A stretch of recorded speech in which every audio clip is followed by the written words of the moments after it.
Copper mud can be used for copper smelting. After copper mud is recovered, some mixture is added to make spherical sintered body, which is sent to the smelting furnace, and then made into copper ingot.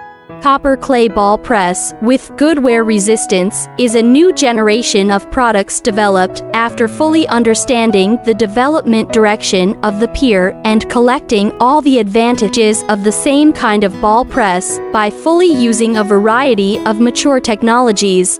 The machine has strong steel, the press roll is forged by wear-resistant alloy, the bearing is treated by rolling mill bearing attack and tempering, the hydraulic system is supported by regular big factory, and the copper mud ball press is widely used in practice.